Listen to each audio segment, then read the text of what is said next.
on the last episode, PowerPort 37, Barn Burner, check it out. Not just saying that because I produced the fucker. I'm saying that because, again, we on the show try to make news that is impactful, try to make news that focuses on the most important stories, but also try to take different approaches in doing that. A lot of news is very passive, and I talked about this in my Dan from the Internet video, Bad News. A lot of news is just like meant to fill time, but I see news for what people kind of aspirationally see it as, which is a way to start a conversation. It's a way to oftentimes, especially now with the internet, amplify voices and allow those voices to challenge power, or at least other powerful voices, and continue the dialogue a little bit further. It's the essential extension of yelling at your TV when you disagree with it, or when something not good is happening on it. But I think a cool thing you can do with news now that I think we're going to continue to do on PowerPort is allowing or using the news to force a dialogue or force more of a conversation. Now, one part of that was me circling victory laps on the idea that I was right about Jimmy Dore and how dangerous he could be to the left, to misinformation more broadly in America, in the American political space. Nevertheless, at the Young Turks, he was given a platform to continue to spew all of that for many years longer than he should have. I was right about that. The CEO of the Young Turks finally admitted that I was right about that, and so that was also fun. But another thing I actually did not intend from that episode that went far better than I could have expected was the interview with Owen Higgins on the article about kind of chronicling Glenn Greenwald's softening towards Fox News and the right-wing media ecosystem as it correlates to his number of appearances on Fox News and the right-wing media ecosystem. Basically changing his opinions based on his access, which would fly in the face of a lot of left-wing media criticism. And there's a lot of criticism of Glenn Greenwald that we, Bam and I especially, have had on Power Report for a long time now. As we see Bam nodding his head there going like, yes, yes, yes, we do exist now on this show. But other aspects of Glenn Greenwald being upset, just blindness towards racial justice issues, blindness towards the rise of fascism, the undeniable rise of fascism in the United States, instead trying to say, hey, listen, that's a strong word. We don't want to use that word in case it's actually really happening. Like in Brazil, like with me and my family, that's where it's kind of happening. But even then, it's not really happening. It only just becomes caping for fascists when you're trying to downplay what people are seeing with their lying eyes. And a lot of people are wanting to talk to Glenn Greenwald about this. Listen, I chronicled Debate Me Bro culture when it very early on started in 2017.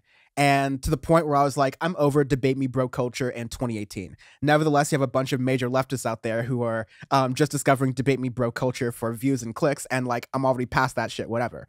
Nevertheless, it's attacked, and there's no shortage of leftists who are willing to speak to right-wingers who claim that they're censored all the time, that they have forbidden perspectives, that they are saying information that the left doesn't want to hear. There are leftists all over the place who are willing to take Glenn Greenwald on, and only recently has Glenn Greenwald been kind of taking the message. I'll recap from the last episode. Glenn Greenwald tweeted that these cowards will use your name in Substack articles, YouTube segments, hi Glenn, and proclaim themselves creepy watchers of your work, talk to like-minded liberals about your flaws, everything except say this to your face. You could debunk their lives and make them justify their claims. So there's some fighting words for Glenn Greenwald. He challenged Owen Higgins, the debate guest on Power Report, and also on Jeet Heer's show, who was referencing, Glenn Greenwald was referencing that tweet, challenged Owen Higgins to a debate. We'll see how that happens. I'll post info about that on the Power Report Twitter, should that happen and take place. But I'm saying that very cautiously because up north, Canadian channel who I really enjoy their work, and I hope to talk to them next year, the Serfs, also got a chance to potentially debate Glenn Greenwald. They responded to that original tweet saying, hey, Glenn, I watched your latest YouTube video, or latest interview defending Tucker Carlson, and I have a few questions. Would you come on my show so I can ask them to your face? And Glenn, because he's in this mood where he's challenging Owen to a debate, he's challenging all these other random people to a debate on his ideas and his principles, says, yes, email me, though I won't agree to confine the discussion to just that. Also include the fraudulent editing you did of your interviews. Wow, for someone who's a reporter, Glenn Greenwald seriously needs an editor to make it seem like I endorse ivermectin. But sure, let's schedule something. So Glenn Greenwald, feeling very snippy in particular, wants to schedule a debate with the Serfs. Would have been great. The Serfs have a really large YouTube and Twitch platform. They do a really good job of connecting really large content creators and really small content creators, all on the left together internationally. Love their work. And they posted, after posturing that people are cowards who won't say their critiques to his face, I challenged Glenn Greenwald to answer numerous critiques I had of his and mine. He agreed. We emailed and agreed on terms and set the time and date for the day. And last minute, he backed out. This happens on the left. This happens on the right, where you get people who will talk a lot of shit, who will say that, oh, you're saying all these things about them to their face on these videos without actually expressing them, and that's cowardly.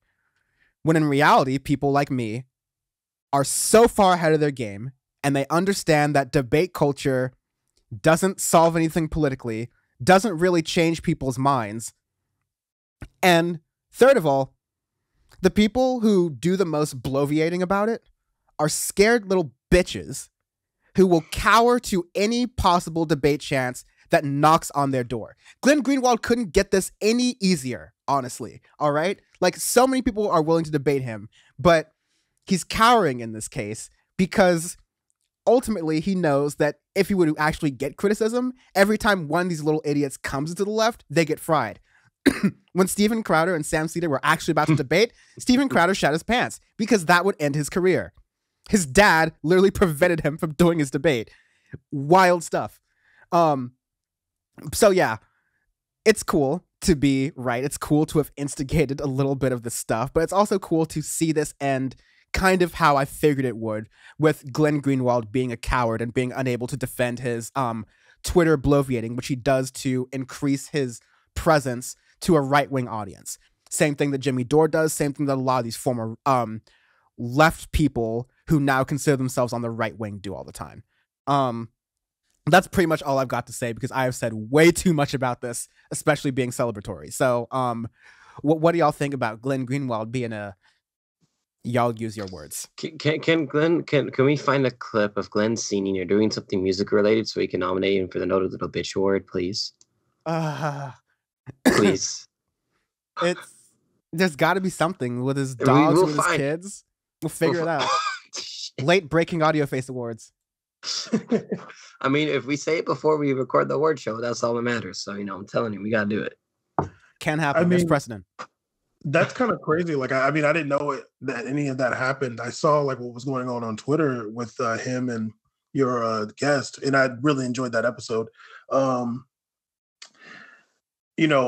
really have a lot of contempt for Glenn Greenwald, as I think so many of us on the left do. Like, this was somebody that we looked up to in a sense, and then he just went off the deep end, and it's just really a shame. He spends his whole life on Twitter. Like, what's wrong with you? It would behoove him to have some personality, and I feel like he doesn't. So getting into a debate, like, you're gonna get fried. And yeah, like, I'm not really somebody that's so into like watching people debate each other, but in these debates, like, you can also create your own narrative from the debate, whatever happens. So if you debate some person who's against you, and then like after they're gonna like use that content and talk about, like, you can lose no matter what you say. So like, it, even for someone like Glenn, like, what are you even doing agreeing to debates? Like, you're some like millionaire. You're way off in some compound in Brazil with some animals. Like, just stay over there and tweet. But that's the thing too. Like, with Glenn, for me, at some point, it just felt like, I mean, and maybe it wasn't really fair for me to necessarily think like that, but stuff was going on here in America that felt like so tense from us like living here. and he was like commentating on it from Brazil, and I just felt like it wasn't fair. I'm like, you're not here, dude. Like, you don't really know what's going on. And you're just kind of having these like aloof takes, like, well, it's not that serious. And, you know, why do these people care what Trump says so much? Like you're not here. And then it's like, well, then how come you care so much what Bolsonaro says? You know, like, damn, like, why do you even care then? But I don't know. I'm here for Glenn Greenwald to take as many L's as possible. I hope he takes many, many L's from my friend Dan. Dan, if you ever end up debating Glenn Greenwald, I don't care what happens. I'm going to say you won. I don't care. I'm riding with home team. That's how narratives work. The only thing I'll say is that that was the thing that has been really hard for me to vocalize, but you put it into words. Glenn was speaking to the severity of the political conditions on the ground in the United States and saying that other people of color who were being terrorized in during the Trump administration in the streets were saying that, oh no, you're using a little bit too strong words with fascism. And then to see me, the fascism understander, several thousand miles south of you, from anything you're experiencing right now live, let me tell you what fascism is and isn't. By the way, he's not really even experiencing fascism that much. Like, he's got some real brushes with authorities and things like that as they relate to his family, and I won't like discredit that, but he's up in a compound. Like, he's not really like going outside down the streets and the favelas and shit. Right? Like, he is just like, he is insulated as well. Like, that's my thing. It's like, if you're telling us not to care here, then why should we care about the shit you're going through?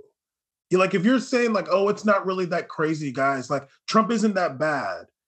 Like, okay, then when they're talking about, you know, what could have happened to Glenn in Brazil could have been really serious. You know, their democracy's hanging on a string. They're using street justice half the time. You know, politicians are getting killed. Like, you know, it'll be funny going back a bit. You know, and I, you know, God forbid, I don't want anything to happen to this woman. But it would be interesting to see if something violent was to happen to Ilhan Omar, if he would have the same reaction that he was having for Marielle Franco when she was killed in Brazil, because that was such a big deal for him. But I'm like, yeah, the same thing that killed Marielle Franco in Brazil is the same thing that's killing people here. It's the same thing that's like having Proud Boys go stab people in the streets here, you know? That's the same sentiment that happened on January 6th here, fool. So you're like, I don't know. I can't talk about Glenn. I get mad. I don't want to do it. I quit. I'm out of here. Sean. You go. It's fine. Fuck Glenn. It's pretty simple. You guys said enough on it. So he pisses me off all the time too, because anybody who flip-flops like a dead fish, going from left to right and this and that. My thing with Glenn, I'm like, you're a journalist, dude. Why do you pick Twitter fights? Like, you got better shit to do than to pick Twitter fights. Like, how am I more of an adult than you in my mid-20s than you are now with the family and shit? He's calling some woman racist because that woman said, I feel sorry for your kids. And he's saying she's racist now. Like, what are we doing, dude? Like, yeah, everybody feels sorry for your kids. Yeah, I feel sorry for your kids. Goddamn. For your kids. You're a lunatic and you have no principles. How are you going to raise children? Are you going to say, oh, daddy's just pretending for the social media? Okay, like that's what you're going to tell them. Okay, that's fine. You're just an actor. But that's how we look at you. Like, we don't, like, I'm taking him serious in the sense that, like, he has a lot of influence. But as someone who, like you have no principles. Like, you're pretending that you're a serious person. Like, yeah, like you just flip-flopped. And it's like, it just seems like you're doing it for money and attention.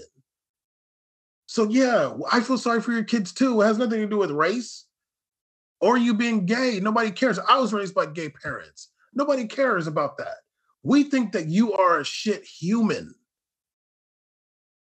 And you are. And that's what it is. Yeah, that's pretty much, that's the long and short of it.